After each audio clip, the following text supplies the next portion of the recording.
I'm Reverend Bob Moore, Executive Director of the Coalition for Peace Action for 44 and a half years so far. Thank you. And on behalf of the Coalition, I want to welcome you to this annual membership, renewal, and new member welcome gathering. We're very pleased to have you here, and I think we have an excellent program coming up.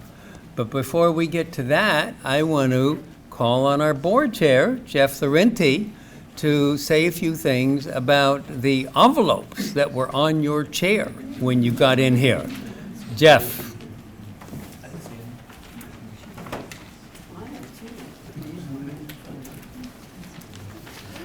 Thank you, Bob. But most importantly, thank all of you for being here today. Amen. I am thrilled that on, amen indeed, amen. I am thrilled that on a glorious, cloudless day in spring, that you would give up 2 hours of such a day to come here today with a commitment to and a concern for a world at peace. A world where we can continue to enjoy maybe some cloudless spring days, cloudless summer days, a world in which we can be at peace. Yesterday, my wife and I went up to Newark. That seems like an unlikely tourist destination, but we went to Newark for the cherry blossom display, which we couldn't really just take a weekend for Tokyo. And tidal basin in Washington with the dark clouds always over Washington these days didn't seem too attractive.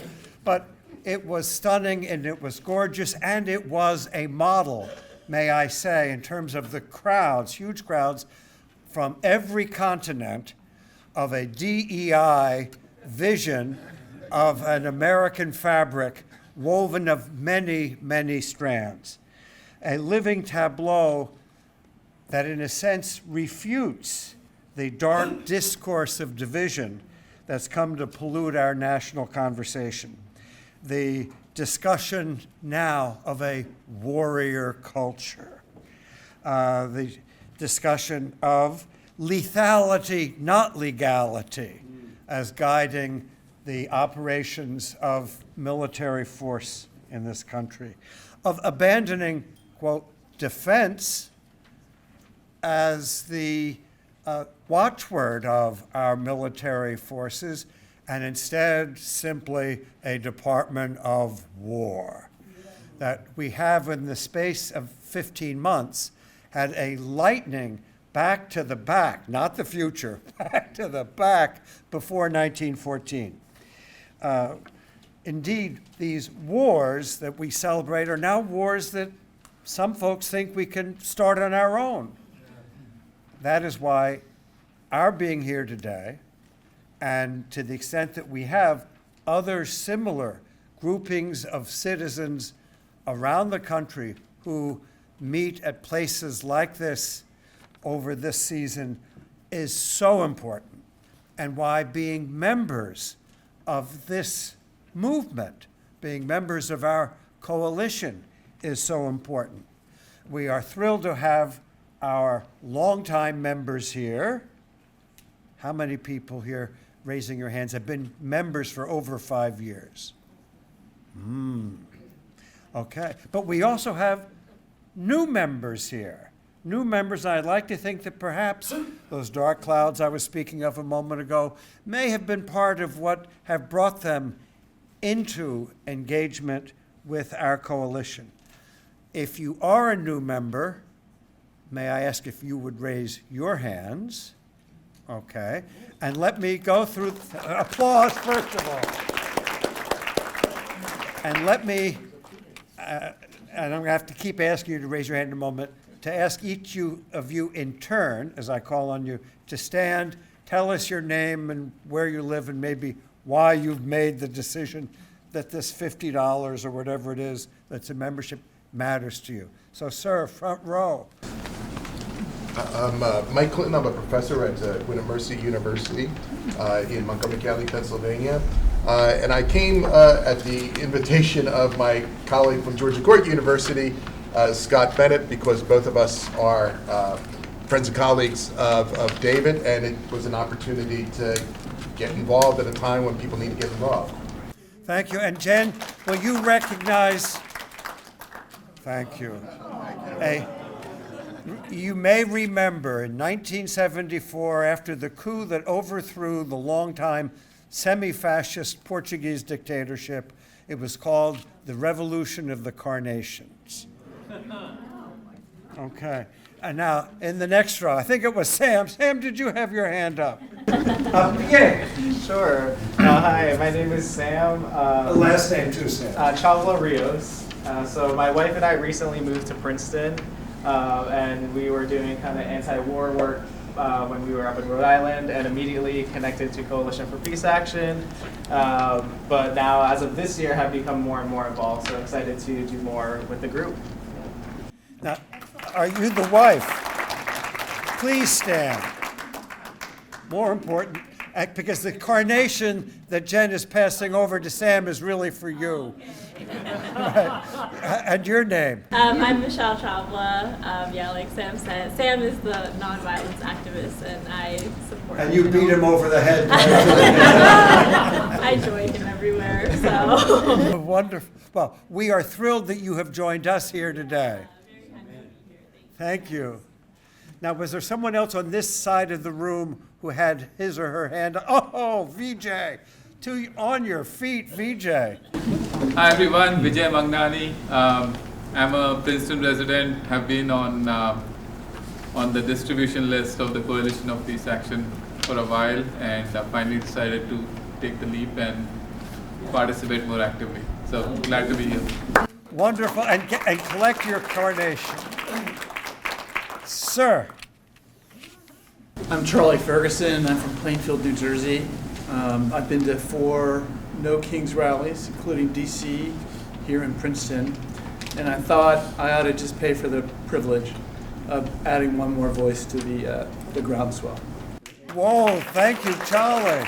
And Plainfield is like, what, an hour drive or something? It's a beautiful drive along the river. I didn't mind it all today. Okay, wonderful. It's also in the 12th Congressional District, by the way, for those people who think of politics. Yes, so a big decision up there. Now, is there anyone else on this side of the, yes?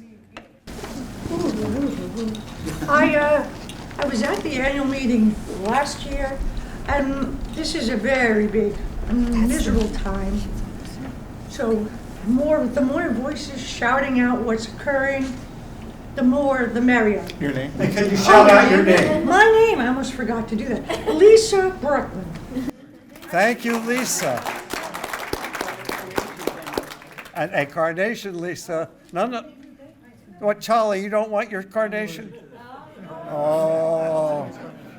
Anyone else on this? Yes.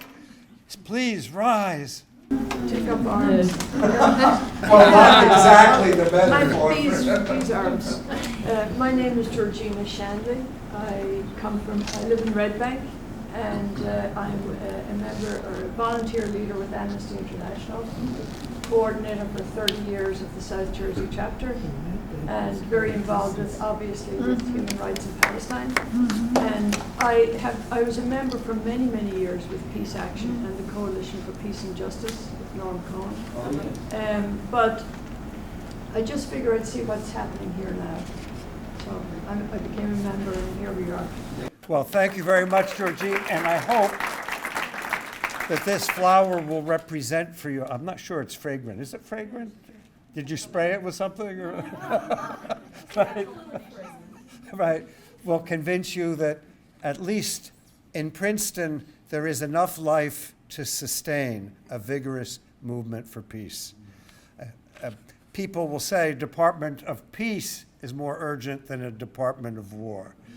And certainly, even if we don't rename the State Department, that had always been, in a perhaps somewhat deformed way, its mission to avoid having to turn to the so-called warriors as the current secretary of what is legally still the Department of Defense, we'll call them. And it is, frankly, our engagement that makes people realize that there are alternatives to the drivel that is dished out daily in the national media that starts with terms like America First and America Only. I think there was another way of putting it, something über alles, someplace that this could easily slip into. Any event, Bob indicated that my real mission today is to say what you've been sitting on, a membership envelope. At least there was one on every chair when you arrived. Memberships are important to our budget. Irene, my predecessor as chairperson of this organization, is waving it for us, so you recognize it if you lift yourself up slightly to pull out whatever paper you've sat on. Memberships are actually an important part of our budget. And frankly, membership also contributes to our effectiveness in engagement with, shall we call it what it is, the political class. Even if only 2 or 3 are gathered in the Peace Coalition's name, if we can say that there are X hundreds or thousands of people who care enough about this cause that they are ready and do write a small check to be members, because frankly, you don't have a coalition for nuclear increases that has any membership support. You don't have coalition for war action that has membership support. The citizenry wants peace, and it wants a limitation on military madness, and it is, frankly, the interest groups that invest in those parts of the political class that are attentive to their wishes for the escalator, always in terms of weapons buildup and aggressiveness in our interactions with others. Now, memberships are, as you will see on that envelope, $80 for an entire household. So if you want to register your spouse and your kids and your grandmother and your dog, all of that comes in with a single membership, $80. For an individual, $50, and this being a progressive-minded organization, there is a sliding scale downward for the income challenged. So whatever you can afford, actually. Note that the first option on this envelope is $1,000 for a life membership. Now, last year, when in my new role as chairman, I figured, all right, I got to dig deeper and do a $1,000 contribution. Bingo. Bob tells me, oh, well, now you've become a life member, so I can save all those $50 each year. And yes, so now I got to beat it. I got to be the nightmare of the Social Security Fund trustees and live long enough so that I have made the money back on it, as it were. But we did get someone else who, perhaps less unaware, consciously made a contribution of $1,000 for life membership. Over the dozen years we've had that option, almost 50 have done so. And you won't ever be asked for a membership renewal if you go that route. By the way, $1,000 is important as a number to remember because a generous donor has pledged to match whatever contributions anyone today might make up to $1,000. So anything that you give over and above even a membership, know that you have doubled your investment in peace thanks to this donor. Back to the membership envelope. This is my script that Bob gave me, right? Please complete, and whatever contribution is via check, you can send it in. Credit card, you can do that on the spot, but you really need to be listening to David. And if you need a pen to fill it out now, raise your hand. Before you leave, please hand the envelope, if you can, to either Jen or Bob. This is in a capacity, I guess, as being bag man for the organization. And on that I want to thank you again for having come to join us today and turn it back to Bob to introduce our speaker, whom I have known for decades and decades, David Courtwright.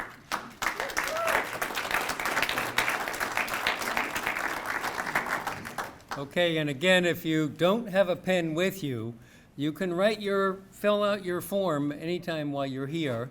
And at the end, please give it to either myself or our wonderful executive assistant, Jen New over there, who was giving out the flowers. And so please plan to turn that in before you leave, and hopefully we'll at least reach the $1,000 matching challenge. It's my honor now to introduce our keynote speaker for this membership gathering, Dr. David Courtwright. He is the former executive director of SANE, the Committee for a Sane Nuclear Policy. That subsequently merged with the Nuclear Freeze campaign and became SANE/Freeze, but that became Peace Action, which is what we're affiliated with at the national level. He co-founded and remains a board member of Win Without War. He is a professor emeritus of the Kroc Institute for International Peace Studies at the University of Notre Dame, and currently a visiting scholar at Cornell University, the Repi Institute for Peace and Conflict Studies. He is the author or editor of 23 books. You heard me right, 23. I co-authored one book in my career so far, so he's a little bit ahead of me. Most recently, Protest and Policy in the Iraq, Nuclear Freeze, and Vietnam Peace Movements. So we are going to invite David to give his keynote talk. He's got a PowerPoint he'll be using to help us follow along. And at the end of his talk, I'm going to take a stack of questions. So be thinking about your question, and then I'll number you off, the people who want to ask a question after the end of Dr. Courtwright's talk. So let us welcome Dr. David Courtwright.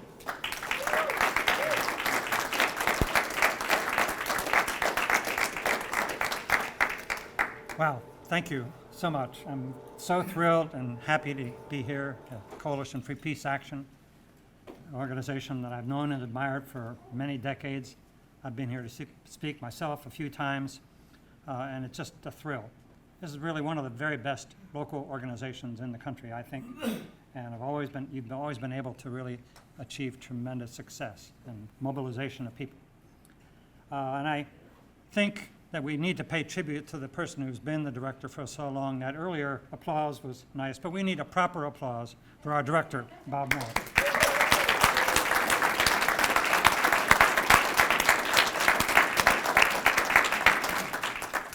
I was thinking as I was coming here of that song by Freddie Mercury, "We Are the Champions." No time for losers. We keep fighting to the end. And I think, well, that's who we are. We fight for peace and justice and disarmament. We've been doing it all of our lives, and we will continue, and probably our children and grandchildren will have to continue. But we really need to see that this work is important, and we've made changes, but it's only because we've been really at it for so long. We're long-distance runners. Well, actually, as we get older, walkers, long-distance walkers, and we remember Gandhi's March to the Sea, or Dr. King's March to Selma, and we see this as a political but a spiritual commitment, really. I'm reminded of what Rabbi Abraham Joshua Heschel said from the Selma March. He said, "It seemed like my legs were praying, my feet were praying." And so for many of us, it really is a lifetime commitment, a spiritual commitment. And we're here on the shoulders of giants. Many of you have been great persons in contributing to peace and social justice and science and many other fields. And it's just a real honor for me to be here with you. I want to start out my slides with a couple of people who have been here and who I consider some of my greatest heroes for peace and justice. Randy Forsberg, we all know, who was the founder of the Nuclear Freeze campaign and helped us build the freeze movement itself. and played such a significant role combining science with policy and citizen mobilization to create this movement. I'll say more about it. Someone who we know and love and admired, Reverend William Sloane Coffin, who was the minister of Riverside Church, chief minister for a very long time, created the Riverside Disarmament Program, and became the president of Peace Action. And I had the great privilege of going with Bill on many trips, including to the Soviet Union, and working with him and staying at his house. Just a wonderful person. And the third person I want to reflect upon and honor is Cora Weiss. Cora, yes.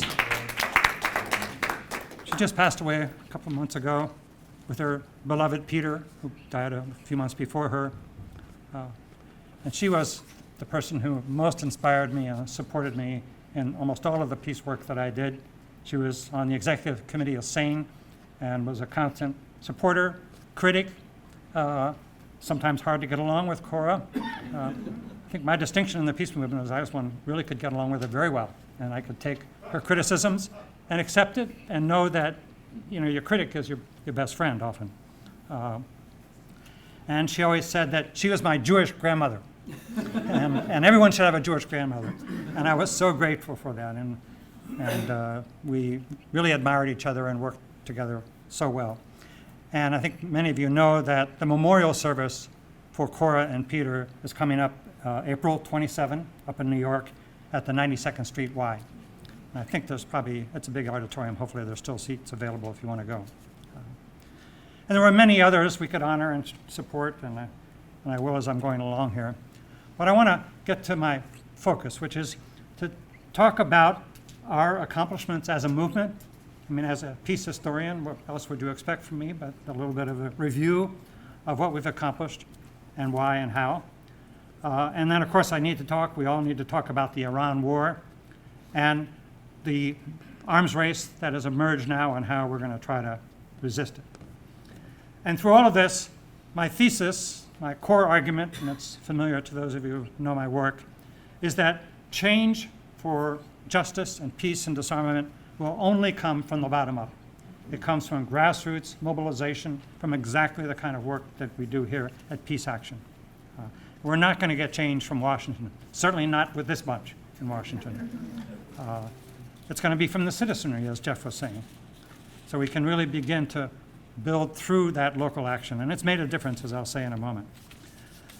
So what I want to do is talk about, for the peace movement, I see that there have been three great waves of citizen mobilization that have made a significant difference in our relationship with nuclear weapons. The first was with the scientists who built the bomb. Einstein's generation, Leo Szilard, and many others who were outraged and horrified to think that this weapon was going to be used in Japan, and even more horrified to realize that the Pentagon and the War Department wanted to keep on building these weapons. So they tried to organize at this time, at the dawn of the atomic age, to prevent further use, further building, and to get civilian control over atomic energy. Didn't achieve all of their goals, of course, but the idea of civilian control was established and was important as a tribute to their work. The next big wave was nuclear testing, atmospheric nuclear testing, the horror of radioactive fallout, strontium-90, radiation in our children's teeth, and the great wave of citizen concern that was developing as part of that. And this image of Dr. Spock, who was part of SANE, is very well known, this image. This is in the New York Times, but there were ads also in many other newspapers, including a couple of the newspapers here in New Jersey. And this really helped to build the movement. This is what it was the métier of SANE back in the day, of doing these full-page ads, and they were very successful.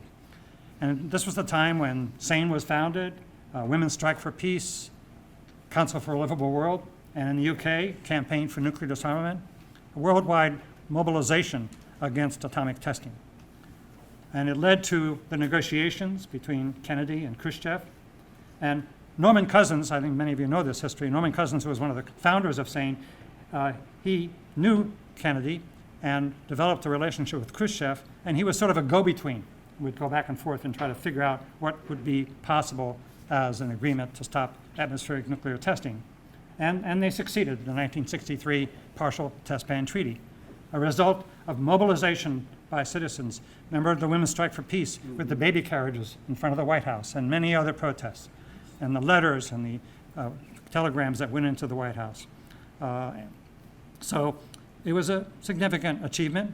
It was a great environmental achievement, certainly, to save us from radiation. Only a partial victory for peace, because we know the testing went underground.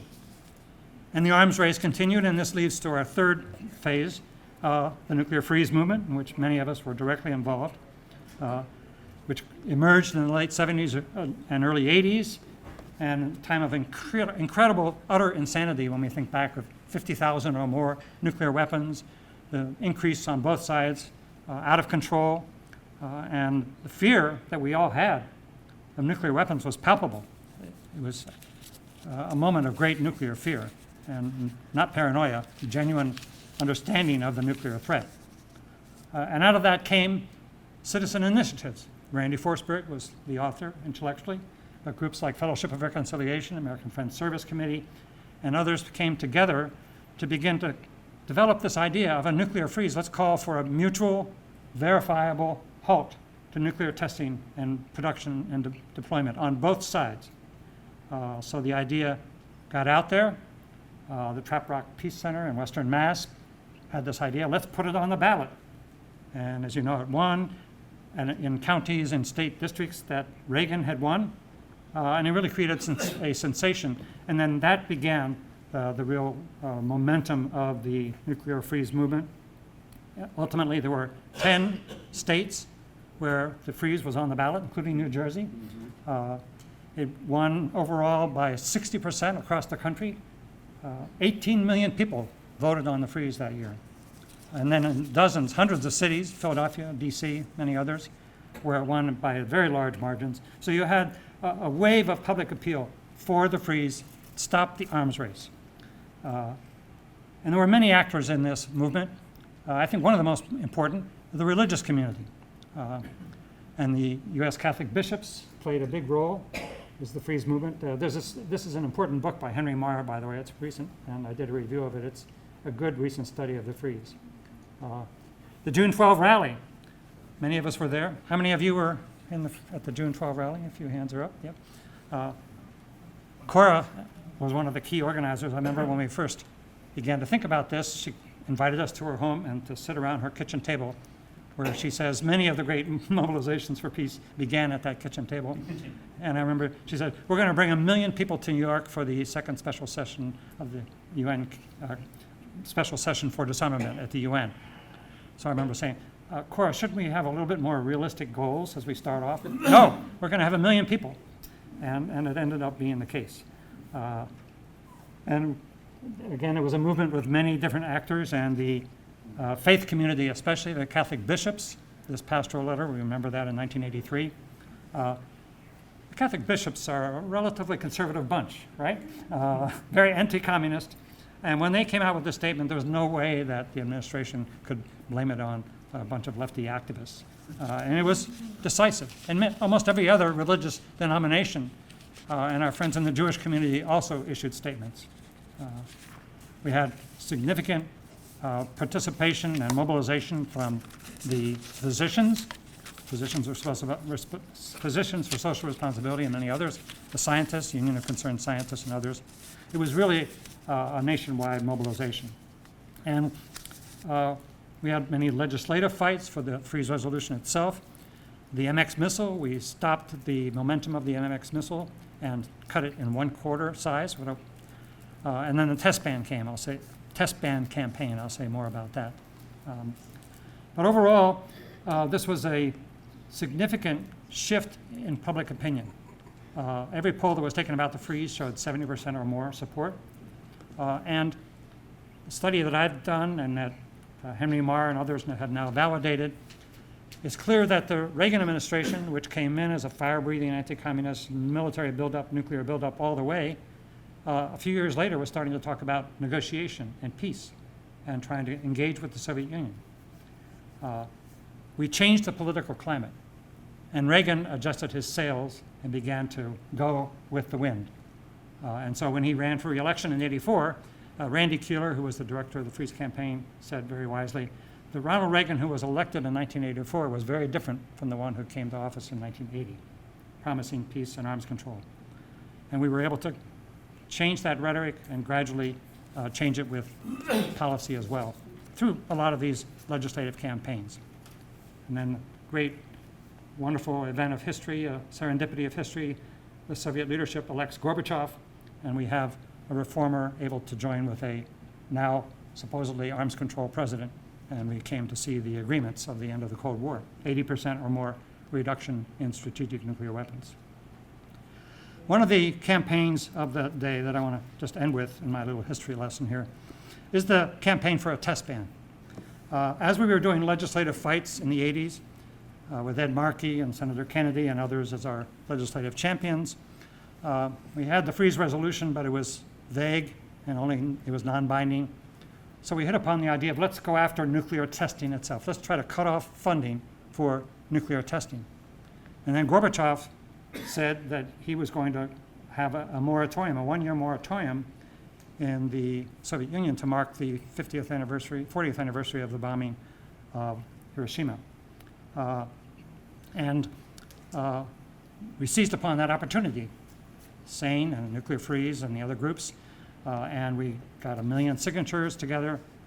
We brought them to the Geneva Summit, where we met with Gorbachev. And Reverend Jesse Jackson was our leader. He was one of the members of the board of SANE and was our champion and our spokesperson for this engagement with Gorbachev at the international level. But meanwhile, at home, we were working legislatively, and for several years we convinced the House of Representatives to cut off funding for nuclear testing. And then finally in 1992, we convinced the Senate to do the same, and the legislation passed, and amazing, the United States lost funding for nuclear testing. No more nuclear tests occurred. And that began a moratorium on nuclear testing, which has continued to this day, one of the significant lasting achievements of our movement. But now to today and the current arms race, that testing moratorium is very much in jeopardy. We saw that Trump came up with this crazy idea a few months ago that others are testing nuclear weapons and we're going to do it as well, and said that he's directing the armed forces to prepare and the nuclear engineers to start preparing for nuclear testing. We hope that's not going to happen. There's a lot of political opposition, especially in Nevada, where the nuclear test site is located, and we'll see whether it'll come forward. But it's a fight that we have to face today, potentially, and there are mobilization efforts underway to have those measures that have been introduced in Congress that would prevent any funding for the resumption of nuclear testing in Nevada. And it's the kind of measure that we need to focus on. And the testing issue is just one element of a very broad build-up and rebuilding and refurbishing and enhancement of nuclear weapons that's going on in Washington, and it has been going on for more than a decade. In Washington, they use the euphemism modernization. Sounds wonderful, right? Like building a new roof on your house. But actually, this is a program for enhancing the capacity of all aspects of the nuclear deterrent, and that the force structure, every single element of the U.S. nuclear arsenal is being rebuilt and enhanced. And it's really a program for nuclear weapons in perpetuity. For a while, about 10, 15 years ago, we thought that nuclear abolition would really be a possibility, and there was a growing movement for nuclear abolition. But now we're involved in an effort to enhance and improve the capacity of all different elements of our nuclear arsenal for the purpose of being able to wage and supposedly win nuclear war. Let's be honest about what they build these weapons for. Reagan said, and Gorbachev, a nuclear war can never be won and should never be fought. But we are building and preparing for exactly that. So it's a real horrendous prospect we face. The Trident missile is just one of the elements that's being rebuilt. This is a doomsday machine, let's be clear about it. And we're doing that across the board in our weapons programs. And along with that, of course, has been the decline and collapse of arms control. 2010, President Obama and then Russian President Medvedev negotiated the agreement, placed a limit on the number of launchers and warheads, and it was progress in at least putting a lid on the arms race. It expired recently, though. We had a considerable effort among many arms control groups. Probably some of you were involved in this to try to convince the president, who doesn't listen, but hopefully some members of Congress to get the word that we should keep this agreement. It's in our interest to maintain limits on these weapons, because without it, the guardrails are off and we could see an even greater and more dangerous acceleration of not just the qualitative aspects, but then the quantitative aspects of the arms race. So we got through that period of the expiration without a surge of new weapons development and uploading of new warheads. But the money has been previously appropriated from Congress for the Pentagon to move ahead and start putting more warheads on some of the weapons platforms. So that's a big priority right now in terms of international arms control and disarmament, is to maintain the current limits on weapons. Don't go beyond. And as you know, Russian President Putin offered before the expiration of New START, and then again after, that Russia will not exceed these limits that are in the treaty, the now expired treaty. He will not exceed those limits as long as the U.S. stays within the limits as well. So it's a golden offer for the U.S. to maintain security and enhance our security by staying with those limits. Right now, there's nothing going on that front, which is good. But we have to be alert and be watching for possibility of members of Congress, when the weapons appropriations bills run through Congress, they're going to be starting here in the coming weeks, to watch for efforts to encourage the Pentagon to add more warheads. And there's a number of specific mechanisms they have in mind for doing that. The other element of the arms agenda that we have to really try to focus on is the need to negotiate new agreements. Now, the Trump administration said, well, we don't like this treaty, it's old-fashioned, it doesn't work anymore. Many countries have nuclear weapons, so we're going to have a new kind of agreement. They didn't define what that is, but what they really want to do is have China and Russia somehow join with the U.S. in a tripartite nuclear agreement. It'll never happen. China has said from the very beginning they will not see themselves as part of a negotiation in which they're at the level of the U.S. and Russia. They're not. They are now, even though they're building up, but they're still well below our limits. And it's a completely different security context for each of them. So we need negotiations. We need to try to press for negotiations, but in my view, it needs to be with separate Russia and China. But again, with this administration, they've shown themselves to be such great experts in negotiation, right?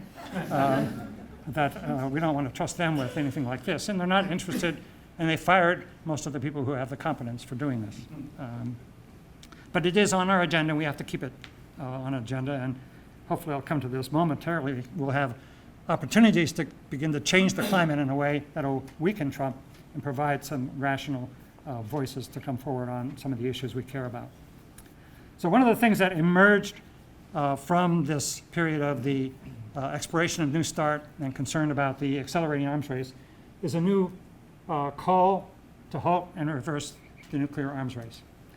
And this emerged last summer and fall, with the Arms Control Association, Women Without War, Friends Committee on National Legislation, Council for Liberal World, Union of Concerned Scientists. Many groups have come together to sign on to this very simple language to call for the leaders of the U.S. and other nuclear states to halt any further development of weapons and deployment of warheads. And for the U.S., that's especially important because I didn't mention that in addition to all the upgrading and strengthening the capacities of our different aspects of our nuclear program, the U.S. is also now in the business of producing new nuclear warheads. And there are two major plants working in plutonium pit production with the goal of creating 80 new nuclear weapons a year. That's in the works now. It'll be some years before they get to that capacity. but we're spending tons of our taxpayer dollars on this. That would be something that we would want to stop immediately with this kind of an appeal. So this emerged through that debate. Also, just growing concern in many different quarters about this arms race. The Bulletin of Atomic Scientists keeps moving that doomsday clock closer to midnight. And a real sense among many people, certainly all of us in the arms control and peace community, but beyond now, that we have to do something for it. So my hope is that this appeal can be something that we could use the way in which the nuclear freeze was a document. Simple, just one line, basically. It's maybe a long line, but it's one, in which we can present to people in many other walks of life, professional organizations and communities, obviously like physicians, trade unions, other religious bodies, and just try to get a broad network of supporters and endorsers for the appeal to halt and reverse the arms race, and get as many new endorsements as possible. And one of the things that I've been thinking about in terms of the strategy for arms reduction and how we prevent the new arms race is to think about what gave us strength back in the freeze movement days. And it was action at the local level, grassroots action. So I think that after this upcoming election in November, that we begin to plan for local actions in dozens of communities, targeted communities where we know there are members of Congress who have significant voice in these issues in Congress, who may be on a swing list, that are potentially persuadable on these issues, and begin to work to build that support at the local level for the getting support for the appeal, but also for other legislative priorities. For example, if they try to resume nuclear testing, or if there's an attempt to load up more nuclear warheads on our existing weapons. Well, obviously, the big issue that's been been the focus of our attention necessarily is the war in Iran, and another unnecessary war of choice. It doesn't meet any of the ethical criteria, so-called just war criteria. And of course, the justifications for it keep shifting day to day, even hour to hour. And certainly, it doesn't meet the criterion of last resort, or the idea that there have to be, you have to try other alternatives before one can use force. Diplomacy, primarily. But this administration has totally failed. In fact, it's destroyed the prospect for diplomacy. I did an article recently, and the heading that the editor said was the obliteration of diplomacy. And this goes back to the JCPOA, the nuclear deal, Joint Comprehensive Plan of Action, that was negotiated in 2015. Actually began implementation in 2014. And one of my quixotic pursuits in my life is to try to convince people that this was actually a very good deal. And it worked, and it was verified in more rigorous fashion than any other arms control agreement or non-proliferation agreement. And it really did, as long as it was in force, block Iran's ability to build a bomb. It allowed low-level enrichment at 3.67% at the very low level for medical isotopes and the like. Got rid of most of their uranium stockpiles, shut down their plutonium program, et cetera. I won't go into all the details, but it was a tremendously successful negotiation, which the U.S. State Department certified several years in a row was successful. The International Atomic Energy Agency did 14 or 15 reports finding no violations. Jim Madison, the Secretary of Defense, said it was working. Colin Powell, et cetera. So it's history now. It'll never come back. But it does say that it's possible to work out a deal with the Iranians on this issue of their nuclear program. And then we saw last year, when there was the so-called 12-day war, there was a beginning of negotiations with the Iranians, and some issues were on the table, and the Iranians were willing to make concessions on uranium enrichment. But again, we ignored that and started the bombing. And then more recently, in February, there was a more vigorous negotiation underway And for a week or so, the two sides were intensely in negotiations. And by several accounts, including the British Foreign Office experts who were there nearby when this negotiation was going on, that the Iranians made significant offers to go back to very, very low levels of enrichment and to allow inspections and make various other concessions to the United States. And that agreement, it wasn't formally agreed yet, but this was the papers, that was what was actively being discussed. That was on a Friday, and they announced they were going to go Monday to Vienna to get engaged in technical talks, and the bombing started the next day. So the bombing blew up the negotiations quite literally. And now we're at the mess we're in today. It's a good thing that there's been a ceasefire. The idea that somehow we're going to negotiate it all in one trip, you know, Vice President Vance was disappointed that they didn't concede entirely to our demands over 24 hours and flew back home. But there's hope, and Trita Parsi and others experts who've been following this think that there'll be, at least there's a chance that the two sides can hold to some restraint and extend this ceasefire. We'll see, we hope. But certainly our mission, and it's already part of what you're doing, is to continue to call for no more bombing, no more war against Iran. Absolutely.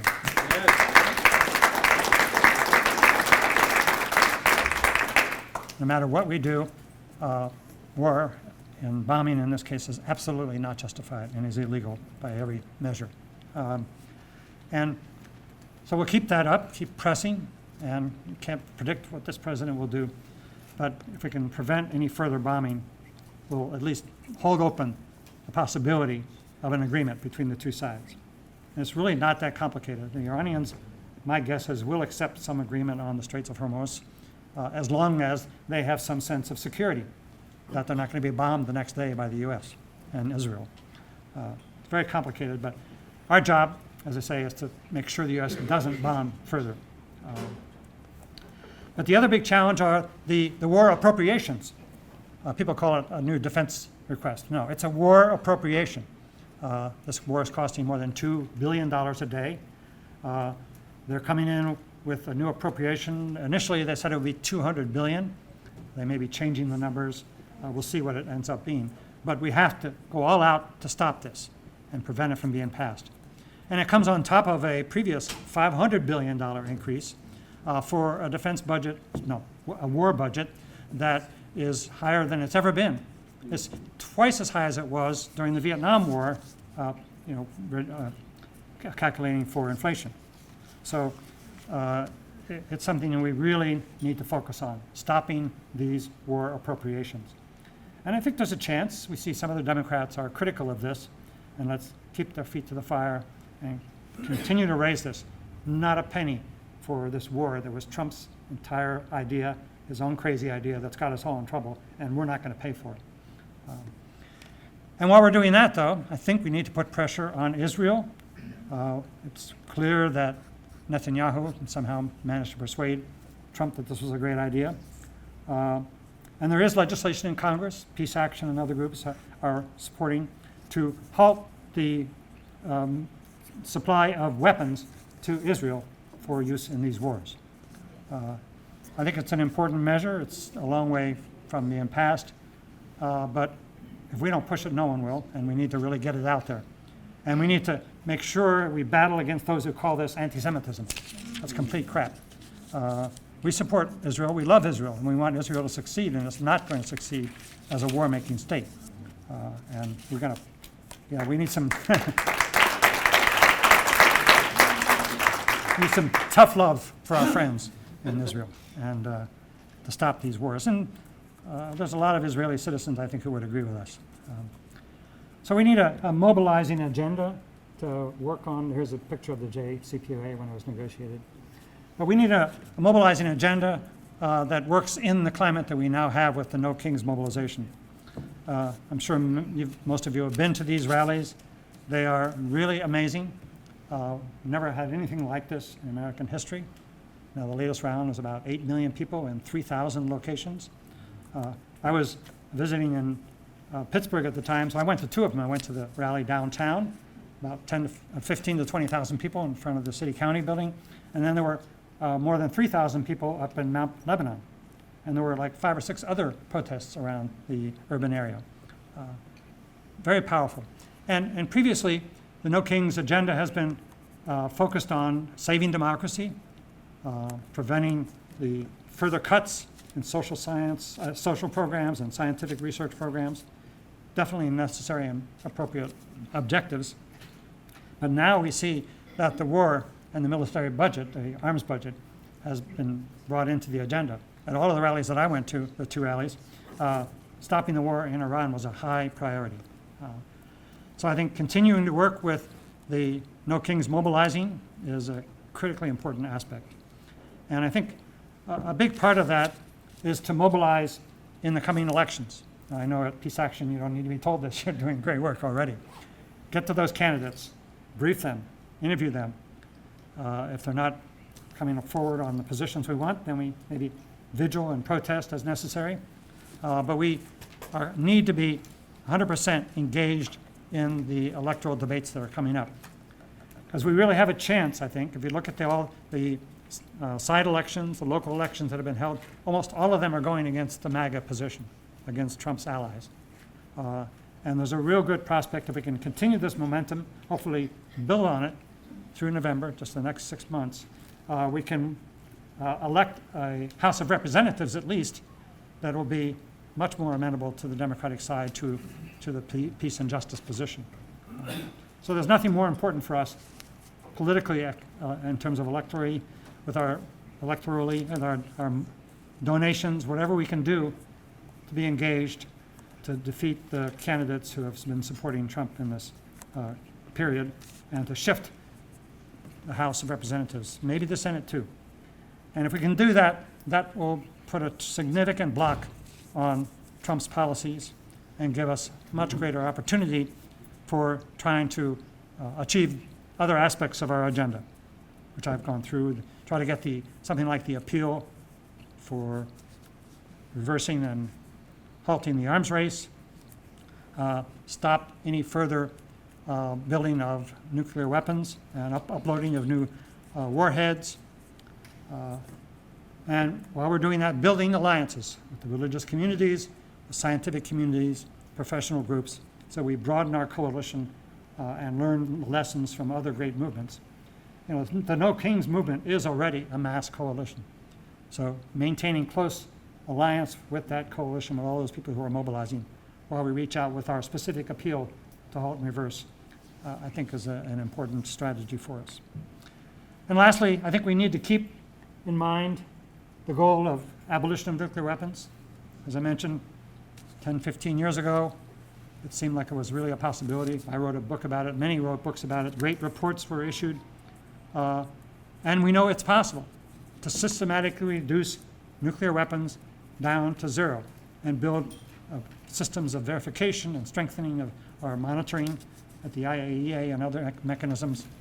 It's a big effort. It'll take a long time, but it's doable. There were many reports that were done, as I mentioned. George Shultz set up a research group at the Hoover Institution, and we did several books and studies exactly on this question of how do you build down to zero and then try to create a world system of security and monitoring that's sustainable and will help to improve peace and security around the world. So that's our goal. We have to keep after it. Nobel Peace Prize a few years ago went to ICANN, and I think that's a gesture from the S&D, a gesture from the Nobel Committee of the importance of this work. And then this December, after the election, the TPNW, Treaty on the Prohibition of Nuclear Weapons, there'll be a review conference up at the United Nations, and there's going to be some mobilization from some of the religious groups. And let me just say on that, maybe my last major point here, the Catholic community has become more and more engaged on this issue again. As I mentioned, in '83, the U.S. Catholic bishops were on the case. It was fantastic. But with Pope Francis and now with Pope Leo and with many of the U.S. bishops and cardinals, we're seeing a significant step forward now on support for disarmament and opposition to this absurd war in Iran. And I believe Sunday evening that's tonight, tonight, 60 Minutes is going to have a few of the Catholic bishops, including Cardinal McElroy, who's the principal cardinal in Washington, and Cardinal Supich from Chicago. So I'm going to try to watch myself to see what our cardinals have to say. But it's a positive trend, and it tells us that the Catholic community, as part of the religious community, can be and will be an important ally as we move forward. So with that, let me thank you so much again for your attention. Thank you for all your wonderful work, and together we can make a change. Thank you.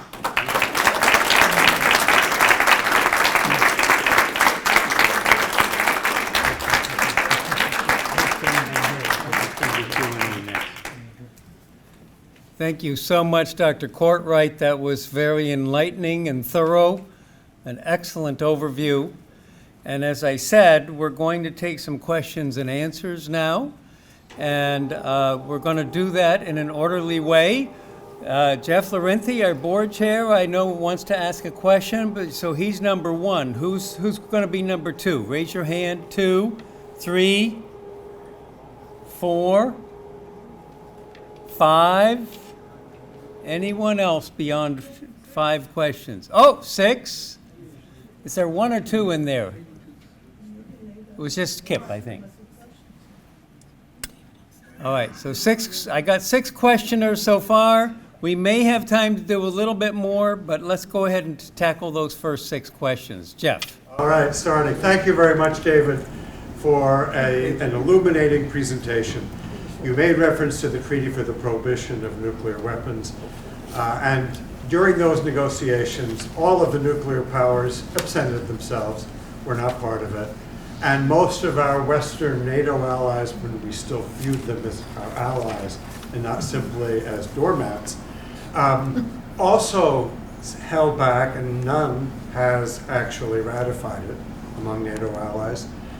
What sense do you have of a change of views among the NATO alliance members who have, it would be said, sheltered behind the American nuclear deterrent vis-a-vis a Putin who has actually threatened to use nukes? Where do you see a path forward on moving towards a more general acceptance of abolition among those who have them? Yeah, I mean, it's a good question, and I don't frankly see a pathway right now among the European states. You know, there's now the Euro deterrent. France is building up its capacity. Germany has indicated a potential interest in this. I go to Sweden fairly often to work with the peace scholars at Uppsala, and a couple of years ago on my visit, I was shocked at how much even our dear peace research colleagues were seeing NATO membership as something that made sense. And they're right near Russia, and it's a serious threat. It's understandable. So I think in the immediate years ahead, we're not going to see any progress. But that doesn't mean we don't talk about the idea and the need to get rid of these weapons. You know, once the NATO countries, especially France is another case, but Germany and others, as they start spending money on all these weapons and start considering nuclear weapons, I hope the people there will start to voice their concerns. And already there's some concern in Parliament, the Bundestag, and other parliaments. So, but yeah, it's not going to be an immediate thing. We had a moment when abolition was being taken seriously. It'll take us to get through the current insanity and the nuclear arms buildup and so-called modernization. But we have to keep the flame, keep the flames burning. And the treaty is a wonderful thing, and it does give us a strong argument that the international community now has a legal mandate and has outlined the procedures for how we could get in that direction. So we'll keep asking for it, knowing that it's not going to be delivered anytime soon, sadly. Thank you for that illuminating talk. And I apologize in advance for the inchoate nature of this question. But is there a relationship between China's ascendancy as a global power and a coal-burning nation and the need to convert some of their nuclear capacity to peaceful purposes rather than wartime pursuits. So that's a multi-pronged question. Well, I'm not a real expert on China's policies and developments, but clearly they have emerged as the great power economically in the world, rivaling us, which is causing no end of heartburn among many American imperialists who want to stay number one, at all times. But yeah, I think, China has, on the one hand, been quite a leader in developing new technologies, in terms of electric vehicles and solar production and wind power. So I would hope that they will move more and more in that direction. In terms of their nuclear power development, I really haven't followed it much, so I can't really say. So. Question or three? Yeah. Hi, my name is Sally Jones. I'm from your sister organizations, Peace Action New York State.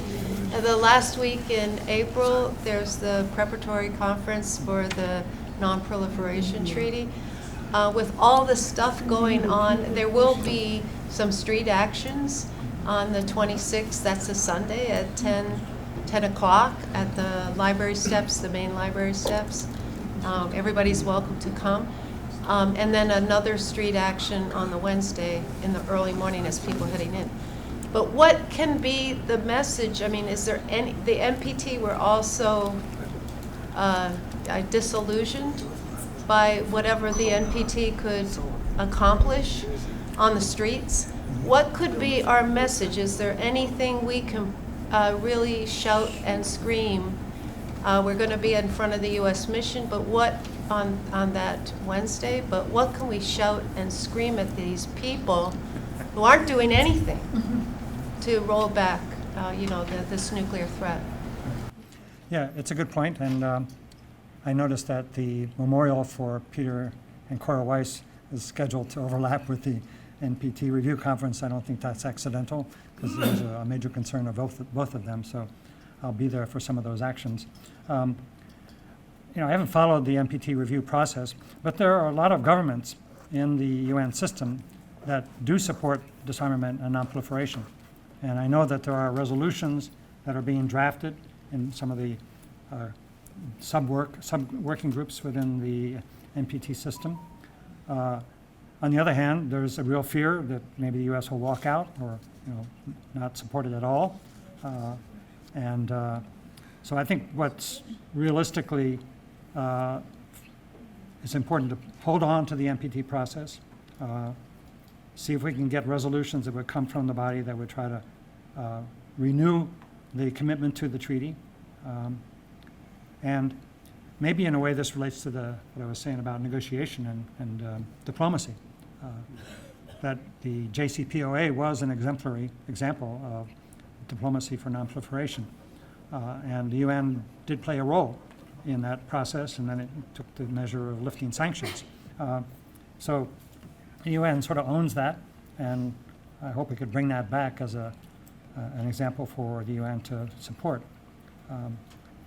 But I think for the UN process, I guess I'm thinking that the main thing is if we can at least keep the status quo and prevent it from reversing, and then identify who are the players among the various governments. The Philippines, Mexico, Ireland, and others in the past have been very actively supporting the measures within the UN process.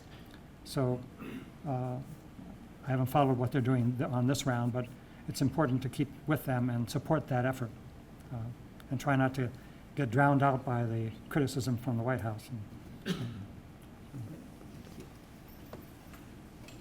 So I think we're going to get all the questions in, and before I do ask for number 3, I think that's what we're up to. Sally Jones, let's give her a hand. She's done a great job of being a leader of New York State Peace Action. Really fantastic. I'm so honored to have such excellent organizers in the Peace Action Network all over the country, but especially here in our region. It's really exciting. Was it you, Sandra? Were you number 4? I'm 4. All right, please. Is it possible the midterm elections will not be held? Okay, the question was, is it possible that the midterm elections might not be held? Sadly, I think it's a real threat. You know, certainly plenty of people around the White House are working to stop it, and the president himself, number one. On the other hand, we know that elections are organized locally. There's the local groups, Republicans and Democrats are there as witnesses, as judges, and the counting of the votes. But we have to really pay attention to this and watch in each of our local precincts is where this is going to happen. And make sure that they remain as fair and open as they have been in the past. We have very good election systems in the U.S. We're very fortunate, and we need to protect that. But yes, it's a very grave threat, and if these measures that the president is trying to present get adopted, then we've got another huge crisis we're going to have to face. And we'll be back to the streets and maybe in double numbers if we have to. But yeah, it's work kind of, I wouldn't say bureaucratically, but being very attuned to the institutional process as it's unfolding in each district, each local area, and at the national level, and be prepared then to go into the streets if we need to defend this most essential and sacred of our democratic rights. Just to quickly add to that response, let us remember that under the Constitution, the President of the United States has no role, zero role in elections. That is not allowed. Now, Congress can have a role, but basically elections are under the purview of each state. And so I think that is something we want to stand up for and stay attuned to, as you suggested, Sandra. So thank you for that very excellent question. That brings us to number 5. Who was number 5 on the list? Okay, Dozier. I see that the war in Ukraine and the way that the Trump administration has gone about it, not only that war has drawn increased militarism around the world and military spending, but now encouraged, even before the new thing with Iran, encourage all the Europeans to get their own nuclear force, but also their own, conventional forces as well. And just the whole rise of military spending, even without nuclear, but then going into nuclear, has started to grow and now accelerated at this incredible pace, especially with the new Iran war. And just what can we do to combat militarism and military spending and the trade-offs, the social and political trade-offs everywhere around the world for other programs, and taking money out of our, taking money out of our mouths, health away from us, et cetera, but all around the world. Big topic. Okay, let me try to summarize it, give the gist of it at least, which is the Ukraine war seems to have helped trigger a surge of militarism throughout Europe. And is there something we can do to kind of help defuse that, to back away from that? Mm-hmm. Yeah, it's a tough issue. I think in terms of the Ukraine war itself, I mean, I've been one to support the sanctions on Russia to try to especially restrict their income from energy exports. And, they weren't working really that well, but they did significantly reduce the money available to the Kremlin until now, the last month or two, that the president has lifted the sanctions on Russian oil, which is, so Putin's very happy about all of that. So that means the sanctions will probably not have any real effect unless that can be reversed quickly. I don't really have the answers, I think, for the people in Europe. There are researchers and at Uppsala and then at London School of Economics and elsewhere that have been talking about for the Europeans to see that, yes, they face a new threat from Russia. But deterrence is not necessarily, or should never be nuclear, and doesn't even have to be that military. There are lots of ways of deterring through civil resistance, through more social democratic resilience. It was a very significant paper that Mary Calder, the great peace scholar from LSE, wrote called Democratic Resilience. And it's interesting that Starmer, PM Starmer, recently talked about the need for greater resilience in the UK to defend against the perceived threat from Russia. So I wrote to Mary, did he read your report? I don't know. But we can address and recognize the insecurity, the fear that our European colleagues feel now, and try to help them to see other ways to protect themselves in the future. And one of the things that I've emphasized, by some quirk, I've been called for many different radio interviews in the UK, and I've been saying, don't believe what the president is saying about how Americans view Europe. We love Europe. We're going to be tied to Europe. We're not going to abandon Europe. The United States has always had a tie to Europe, and not just through NATO, but through our culture and our economies.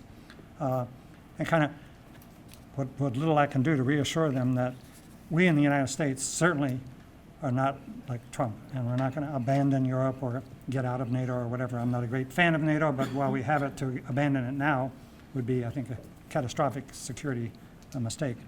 So, try to do our best to maintain in American politics the position that we've had traditionally, which is we're an American and European power that's transatlantic, Euro-Atlantic alliance that we've had, and we're partners with our colleagues in Europe, and if they were somehow attacked by Russia, we'd try to do something that we could to help. We're not going to let them be by themselves.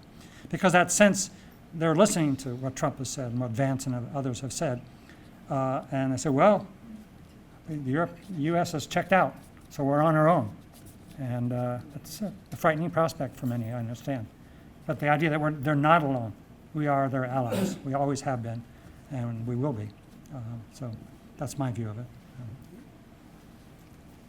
And I believe we're up to questioner 6. Is that correct?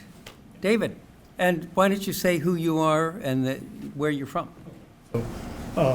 David Gibson. For full disclosure, I'm on National Peace Action staff, but I'm not here in that capacity. I'm co-director of a coalition. I'm sorry, I'm going to get you guys mixed up. The Peace, Justice, Sustainability Now. It's a peace action group in Pennsylvania. We're sisters with Coalition for Peace Action and Peace Action New York State. And we have a campaign. This question is about movement building. You want to stand up? Can you stand up? Sure. And then sure. also speak as loudly as you can. Can people hear me? Yeah. Okay. A question about movement building in reference to the Reverse the Arms Race effort that David mentioned. We have a campaign in Pennsylvania called Campaign to Save the Future, similar to your No War, No Warming campaign here. We're very concerned about youth, right? When the freeze was at its height, I was in my 20s. I guess that made me youth, I don't know. We had a lot of young people because they were afraid of the existential threat of nuclear weapons. Now they're all in the climate change space. And the Campaign to Save the Future is an attempt to link the climate emergency with the new nuclear proliferation. These are two existential threats. And my question to David is, what do you know about any efforts nationally to make that connection, and how do you see that happening? How can we do that? So the question was basically, what are the connections at the national level between efforts against nuclear weapons and efforts to address the climate emergency? Yeah, I think there's not much connection, frankly. I wrote to Bill McKibben 2 or 3 times with the appeal to halt and reverse, and never got back. And I think there's not really organic organizational links very much. And I mean, there's a little bit of that in the No Kings protests. Certainly, it's there. There's always a speaker on climate issues, but it's unfortunate. But we need to have that connection. Those connections between the climate issue and the nuclear issue are many. The existential one, certainly. We can either destroy ourselves all at once or slowly, but the result is the same. And also what Nita Crawford, the great researcher, she's at Oxford now, has written about the amount of emissions and fuel being consumed by the Pentagon. And I can imagine now, with all these aircraft carriers and ships over there, they emit more emissions than many countries, just the Pentagon. So we're accelerating the contribution of, or the adding of emissions through our war policies. Yeah. So is there a way to bring this together nationally? Well, I think we need to have education, discussion among the leaders of these groups. so whatever can be done to bring these coalitions together, or at least have conversation. And I don't know there'd be disagreement. We're all aiming towards the same results. It's just what are the priorities? So, Thank you. And let me just quickly interject one thing before the next question, and that is that we've had some good luck right here in New Jersey at intersecting with the climate crisis movement that's based here in New Jersey, and it is mostly youth-led. You're right. And so there's been mutual support. So they've asked for our support for certain things they're doing. And in return, we've said, hey, we're working on this issue. Could we? So like the head of one of the major climate groups here in New Jersey has been part of some of our candidate briefings to cover that part of our candidate briefing. So I do think there's some opening there, but maybe not yet at the national level. But here in the state level, I think I'm feeling somewhat hopeful. I think we're up to number 7. Is that you, Zia? Yeah.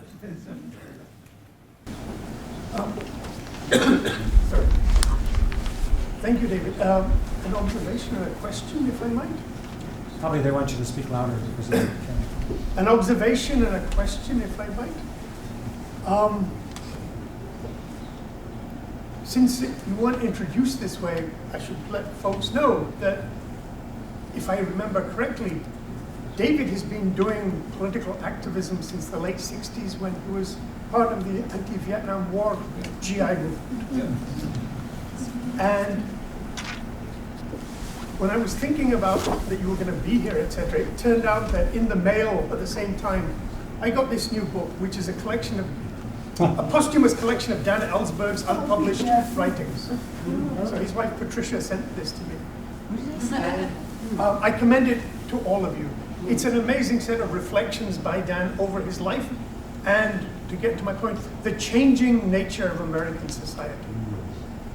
From Dan Ellsberg as a young person, through his Vietnam War days, through his activism days, all the way up towards the end of his life. And so one of the things he says in the book over and over again is how much the United States has actually changed as a society.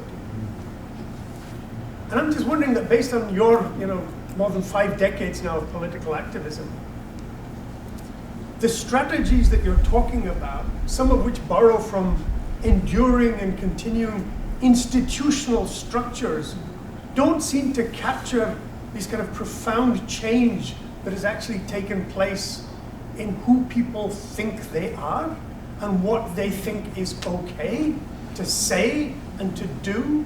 Because once upon a time, politics in America from liberals on the left meant that you could counterpose, this is what America is supposed to be, look at what we're doing. Now you have a significant portion of the American public that actively has no notion of shame whatsoever as far as we came.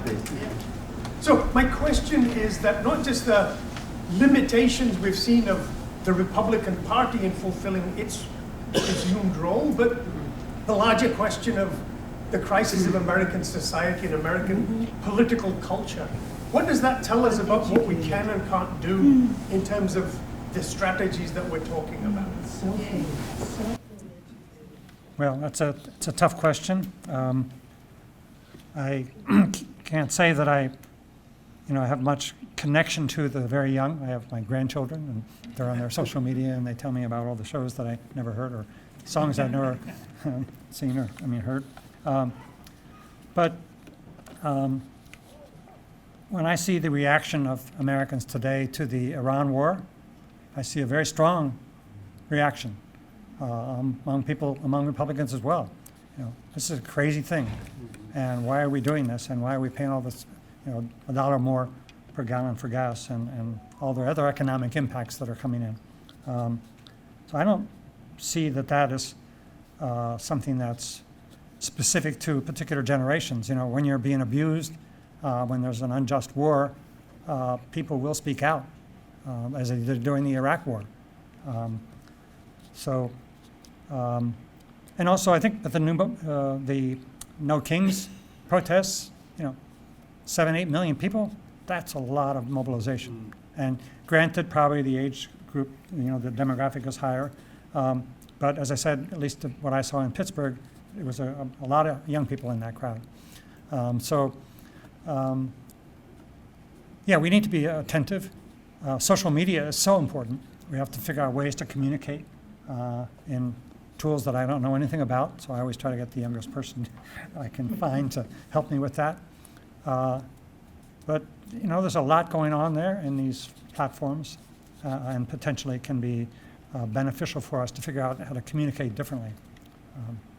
But I think people, when they're confronted with injustice, when they are seeing their country going to war for nothing, they'll speak out and they will respond. And our job is to find messages that are going to appeal. You know, certainly the language has to constantly be tested to find ways to make sure that we're reaching younger audiences as well. But I hope that the organizing can continue and will continue. So. And I think, Ed, you're going to be our final question, number 8. Okay.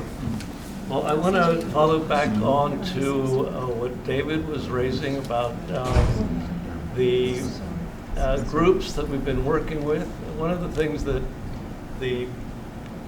and you can tell from our name that that's what we really try to do at the Coalition for Peace Action. And in Philadelphia, we do the same thing. And in terms of the climate emergency, one thing we've been doing is working with the Delaware River Keepers Network, which has helped us, and we have helped them because they're really more central to this, to stop the LNG expansion of the ports for liquid natural gas, which is a misnomer. It's not natural gas, it's methane. And Bob has pointed out many times, methane is even worse than coal and even worse than oil in terms of its immediate effect on the atmosphere and the climate. So there is work being done, as you said, more regionally than nationally. I think what we can do in this region is set an example. And New York is doing the same thing, by the way. Speaking of the region, both people like Sally Jones in New York, but also there's a group called the, going back to the question of, you know, how do we get back to the principles of the NPT. There's a group called the Lawyers Committee for Nuclear Policy that you may know about. I'm actually on their council, and but the point is that group has been working working back in the time of Peter and Cora Weiss, worked very closely with them. Peter was their honorary chairman, as a matter of fact, nationally and internationally. So there are alliances being built. Things are not quite as hopeless as they may seem at times. And I think we can set a national example on the question of the climate crisis. Well, thank you for that. And I agree with that. And there are so many local efforts underway, these LNG stations. I hadn't known about that. All the data centers around the country, those organizing against those. The detention centers, you know, concentration camps, they're almost like. Everywhere there are people mobilizing against that, organizing against ICE involvement in their cities. There's a broad mosaic of people active on many different issues. And when I think of where's the peace movement, well, it's a very big web. It includes a lot of these things. And people will be focusing on the detention center for a while, but then a rally comes along and we can talk about no war in Iran as well. And what you said at the end, I think, is very important, that you know, we're not going to get abolition. You know, the Europeans may go far down the road of this Euro deterrent, but we can put up roadblocks, we can organize for policies, and sometimes we have breakthroughs on our side, as I talked about in my historical overview. And the main thing is just to keep organizing, especially with the focus on the local level, in coordination with all the other different movements and with our national networks. So thank you again for having me. You're all wonderful. I love you.